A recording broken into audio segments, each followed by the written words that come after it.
Good afternoon. कैसे हैं आप सब। आज हम पढ़ेंगे पेट में पाचन कैसे होता है और पेट में किस किस चीज़ का पाचन होता है। ठीक है ना, बहुत लोगों को नहीं पता होता, कंफ्यूज्ड रहते हैं। ठीक है ना।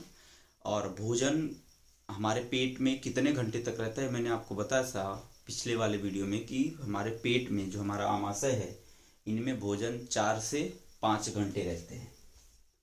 कितना घंटा? 4 से 5 घंटे। इतना घंटा भोजन हमारे पेट में रहता है, इसी के बाद ही हमें भूख लगती है। आइए स्टार्ट करते हैं। देखिए, जो पहली बात तो जो हमारा आमाशय है, आमाशय में जो पाचन हम पढ़ रहे हैं इसमें आमाशय की एक म्यूकोसा मेम्ब्रेन या म्यूकोसा झिल्ली होती है जो म्यूकस का श्रावण करती है। कहेंगे सर वो जो म्यूकोसा मेम्ब्रेन है वो कौन सा है? जैसे इसमें आप देखेंगे तो ये आमाशय का पूरा चित्र है, तो इसके आंतरिक वाले भागों में जो हम आपको इस तरह से दिखा रहे हैं बना करके, इस आंतरिक वाले भागों में क्या होता है कि एक मेम्ब्रेन पाई जाती है जो विशेष प्रकार की चिपचिपा पदार्थ श्रावण करती है। इसी मेम्ब्रेन को हम म्यूकोसा मेम्ब्रेन कहते हैं। ठीक है। इन मेम्ब्रेन में बहुत सारी क्या होती हैं, छोटी छोटी इनफोल्डिंग स्ट्रक्चर होता है जिसको हम जठर ग्रंथियां कहते हैं। ये जठर ग्रंथियां इनमें लगभग क्या होता है, करोड़ों में पाई जाती हैं। ठीक है ना। और ये जो जठर ग्रंथियां होती हैं, ये जठर ग्रंथियां जठर रस का क्या करती हैं, श्रावण करती हैं। तो देखेंगे पहले ये जो जठर ग्रंथियां हैं ये किसकी बनी होती हैं। ठीक है ना। तो ये जो जठर ग्रंथियां होती हैं, ये जठर ग्रंथियां 3 प्रकार की कोशिकाओं से बनी होती है। देखिए, कहा गया है कि आमाशय की म्यूकोसा में जठर ग्रंथियां पाई जाती हैं जिनमें 3 प्रकार की कोशिकाएं उपस्थित होती हैं जो निम्नवत हैं, जो आपको नीचे दिखाई गई हैं। तो पहला हम देखते हैं, और देखिए हम क्या पढ़ेंगे इसमें। जैसे 3 प्रकार की कोशिकाएं पाई जाती हैं, तो ये 3 प्रकार की कोशिकाएं क्या हैं और ये किस चीज का श्रावण करती हैं, हम इसको देखेंगे। देखिए, पहला है श्लेष्मा कोशिकाएं जिसको हम म्यूकस सेल कहते हैं। याद रहे, म्यूकस सेल से म्यूकस का श्रावण होता है। ठीक है। ये जो म्यूकस होता है, ये म्यूकस हमारी जो क्या होता है, आमाशय का जो दीवार है उसको क्या करते हैं, डाइजेस्ट होने से बचाती हैं, पहली चीज। और दूसरा चीज, ये जो म्यूकस होता है, म्यूकस के बाद कौन सा आएगा, आपका मुख्य कोशिकाएं, या इसे हम चीफ सेल कहते हैं। चीफ सेल कहते हैं। ये जो चीफ सेल होते हैं ये एक विशेष प्रकार के प्रो एंजाइम या यूं कहें कि इनएक्टिव एंजाइम का श्रावण करती हैं, निष्क्रिय एंजाइम का श्रावण करती हैं, जिसका नाम है पेप्सिनोजेन। याद रखेंगे किसका, पेप्सिनोजेन नामक एंजाइम का क्या करेंगी, श्रावण करती हैं। इसके बाद अभी हम इन तीनों को देखेंगे, इनका और क्या कार्य होता है। तीसरा, इसमें ऑक्जेंटिक सेल होता है। कौन सा सेल?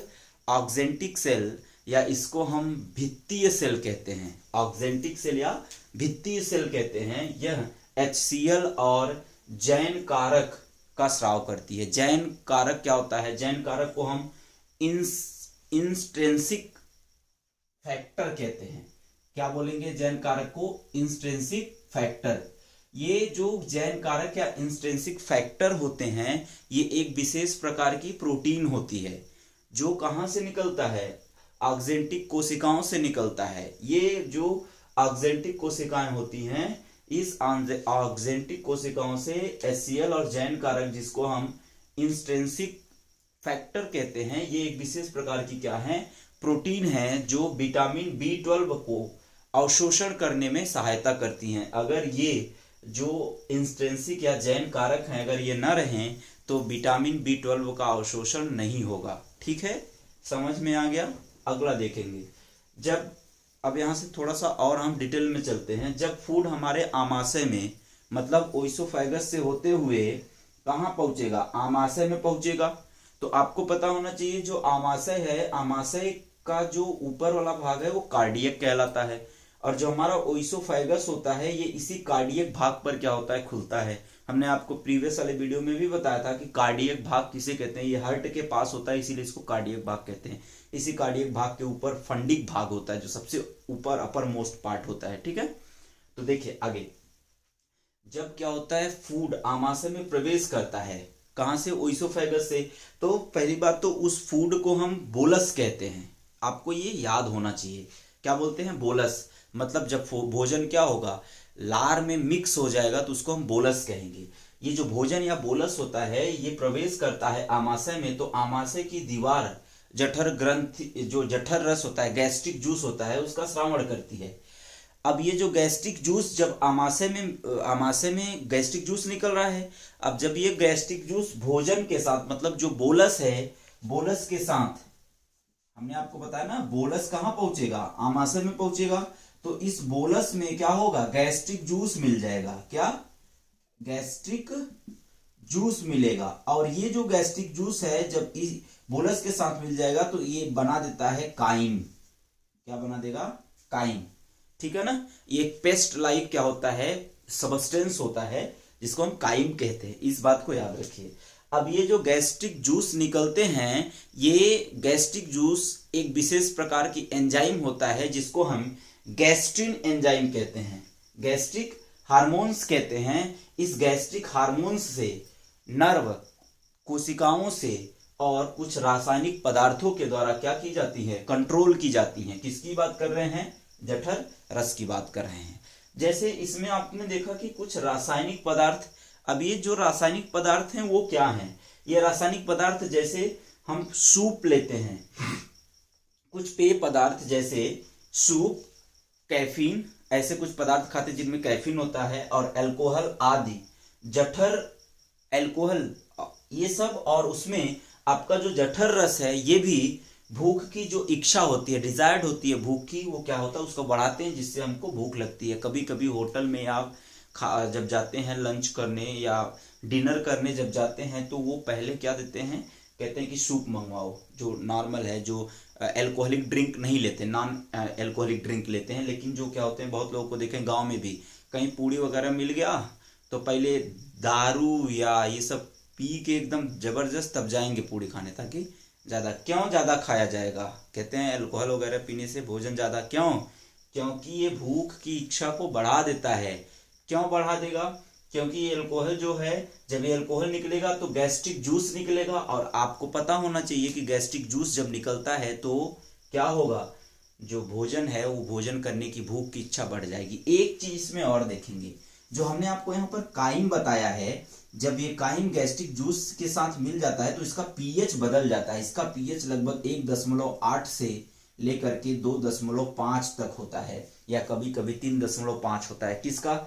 जो काइम होता है, जो भोजन है, जो भोजन काइम में बदला है, मतलब गैस्ट्रिक जूस जो मिला है इसमें, फिर उसका पीएच कितना हो जाएगा? लगभग 1.8 से 2.5 या 3.5, ये इसी पर मेंटेन होता है। ठीक है, आगे ये बात तो क्लियर हो गया। अब देखिए, अभी आपने यहां बताया कि जो क्या होता है, ऑक्जेंटिक सेल होता है, वो ऑक्जेंटिक सेल HCl का श्रावण करती है ना, इसका तो मैंने आपको बता दिया।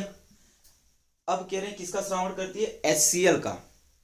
तो अभी आपने देखा है कि हमने आपको बताया कि हमारी क्या होती हैं, कुछ मुख्य कोशिका या चीफ सेल होती हैं जो प्रो एंजाइम, जिसका नाम है पेप्सिनोजेन का श्रावण करती हैं, और इसी में से, इसी कोशिकाओं के द्वारा रेनिन नामक एक एंजाइम और निकलता है। देखिए, जठर ग्रंथि, जठर रस क्या है? जठर रस विभिन्न प्रकार के एंजाइम और प्रोटीन्स होते हैं। क्या होते हैं? विभिन्न प्रकार के एंजाइम, प्रोटीन्स, और आप कह सकते हैं कि क्या होते हैं? अम्ल होते हैं, जो मिक्स होते हैं, उसी को हम जठर रस कहते हैं। ये जठर रस करोड़ों जठर ग्रंथियों के द्वारा स्रावित होते हैं। इतनी बात क्लियर हो गई। अब देखिए, जो पेप्सिनोजेन है, प्रो एंजाइम का मतलब ये क्या हुआ है कि पहले निष्क्रिय फॉर्म में थे, तो जैसे ही HCl मिलेगा तो ये जो क्या है, प्रो एंजाइम है, वो चाहे प्रोरेनिन हो या पेप्सिनोजेन हो, जैसा कि यहाँ पर आपको दिखाया गया है। मीन्स जब पेप्सिनोजेन HCl के साथ क्रिया करता है तो ये पेप्सिन में बदल जाता है, और जो प्रोरेनिन है, ये प्रोरेनिन जब HCl के साथ क्रिया करेगा तो रेनिन में बदल जाएगा। याद रहे, ये रेनिन किडनी से निकलने वाला नहीं है, ये रेनिन स्टमक से निकलने वाला है। जो रेनिन किडनी से निकलता है उसका और इसका दोनों हिंदी में पढ़ेंगे तो रेनिन ही कहेंगे, लेकिन अंग्रेजी में देखेंगे तो इस वाले रेनिन में जो स्टमक से निकल रहा है उसमें RENNIN, लेकिन उसमें RINNIN होगा, ठीक है ना। वो क्या करता है, वो ब्लड प्रेशर को भी मेंटेन करने का कार्य करता है। कौन? जो किडनी के द्वारा निकलती है रेनिन। और ये रेनिन क्या है, एक विशेष प्रकार के प्रोटीन को क्या करता है, डाइजेस्ट करता है। अभी आगे हम बताएंगे। देखिए एक चीज और याद रखिएगा, अभी हम आगे आपको बताते हैं। जैसे ये जो रेनिन है ये बच्चों में क्या होता है, सक्रिय होता है, लेकिन एडल्ट या वयस्क में क्या होता है, निष्क्रिय होता है। कौन? ये रेनिन, ठीक है। देखिए अब जो हमारा पेप्सिन है, पेप्सिन क्या करेगा, प्रोटीन को पेप्टोन्स, प्रोटीएज और पेप्टाइड में ब्रेक कर देता है, ठीक है। इतना क्लियर हुआ। आगे फिर देखिए, अब जो रेनिन है, अभी रेनिन की बात बताएं आपको कि रेनिन क्या होता है कि एक ये भी क्या है, एक गैस्ट्रिक एंजाइम है। कैसा एंजाइम है? गैस्ट्रिक एंजाइम है। गैस्ट्रिक का मतलब क्या होता है, गैस्ट्रिक जूस वाला जो एंजाइम, क्योंकि गैस कहां से निकल रहा है, जठर रस ही तो है, उसी के साथ तो ये मिला हुआ है। तो ये जो रेनिन है ये एक विशेष प्रकार का प्रोटीन होता है जिसको हम मिल्क प्रोटीन केसिन के नाम से जानते हैं। उस केसिन को तोड़ा जाता है। इस रेनिन को हम काइमोसिन के नाम से भी जानते हैं, याद रखिएगा। रेनिन को, ये वाला जो स्टमक वाला रेनिन है, इसको हम काइमोसिन के नाम से भी जानते हैं। ये कैल्शियम पैराकेसिनेट में क्या करता है, केसिन को तोड़ देता है। अब जब ये कैल्शियम पैराकेसिन में तोड़ता है और ये क्या होते हैं, इनसॉल्युबल होते हैं, ये घुलते नहीं है दूध में, ठीक है ना।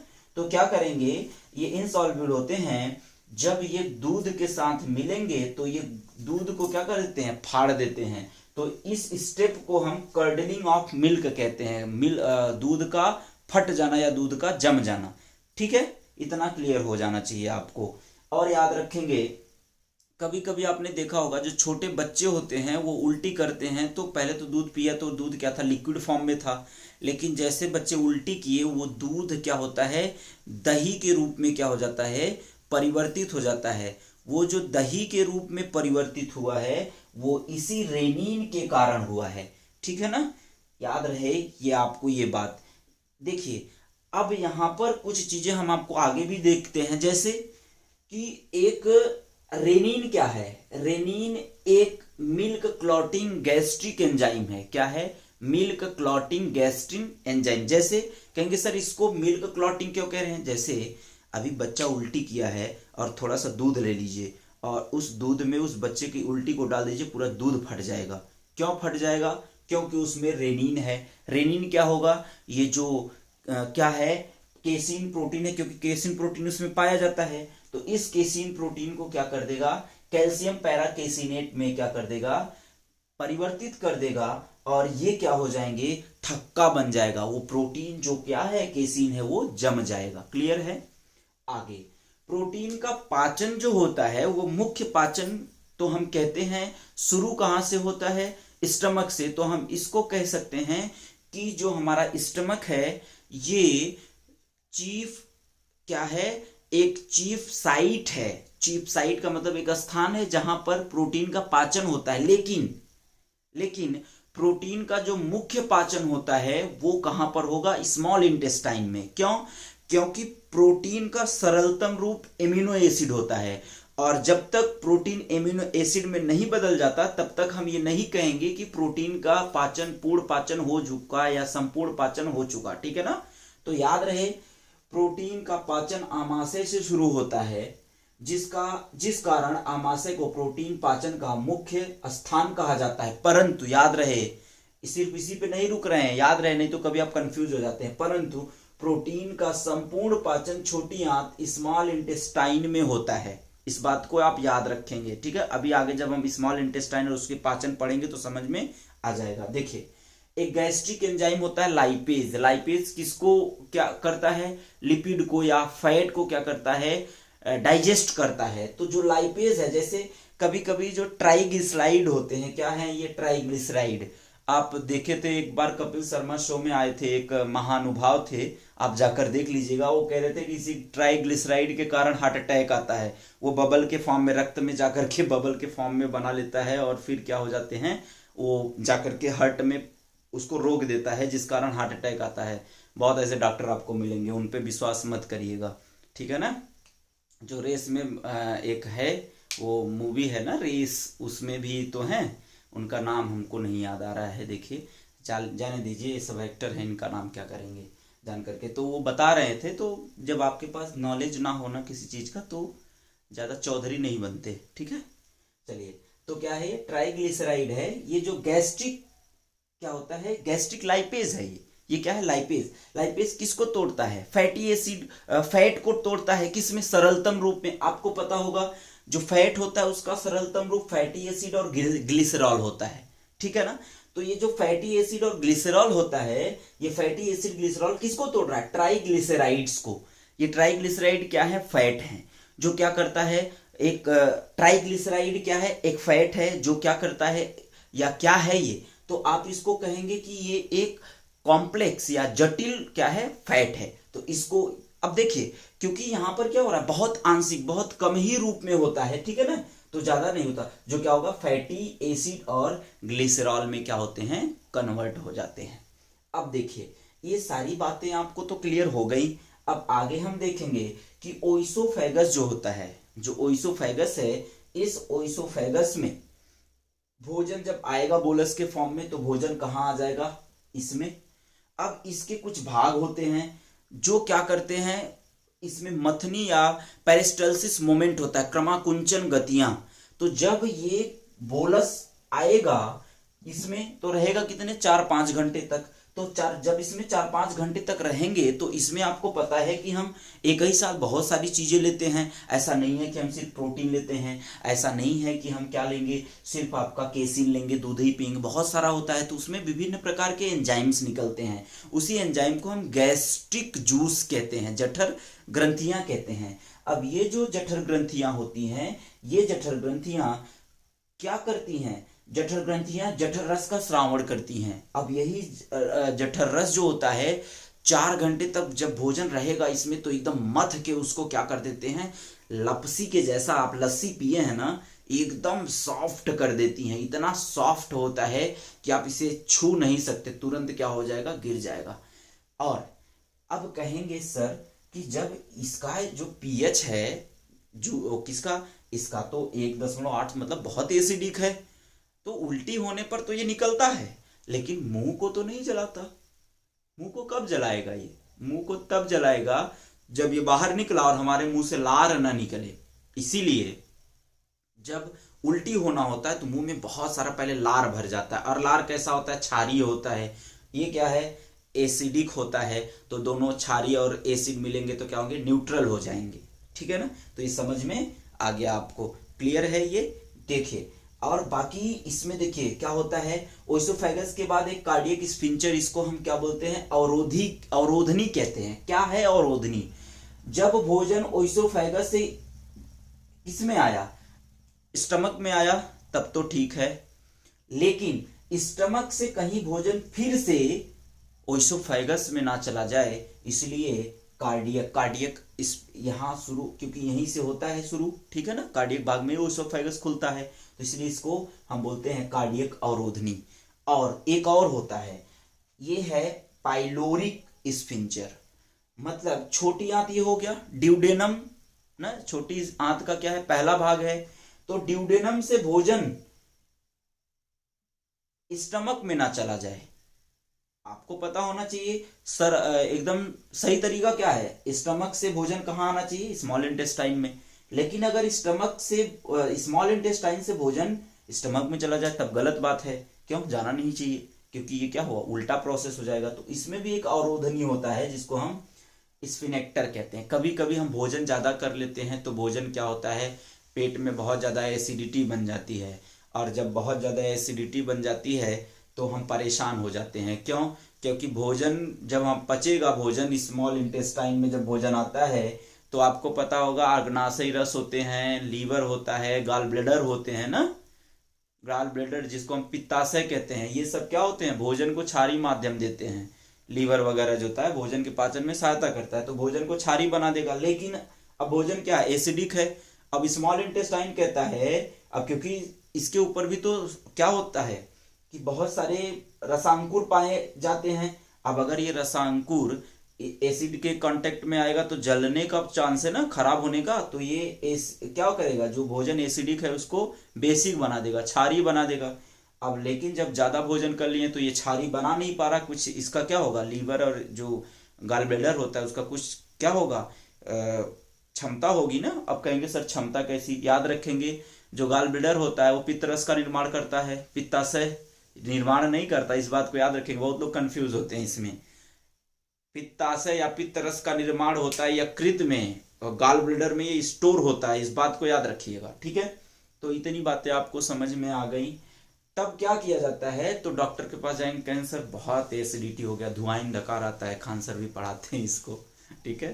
तो कहते हैं धुआं डकार आता है, तो डॉक्टर देगा आपको मिल्क ऑफ मैग्नीशिया, क्या देगा, मिल्क ऑफ मैग्नीशिया, और इस मिल्क ऑफ मैग्नीशिया को आप कहते हैं भैया इनो, काम शुरू करे 6 सेकंड में।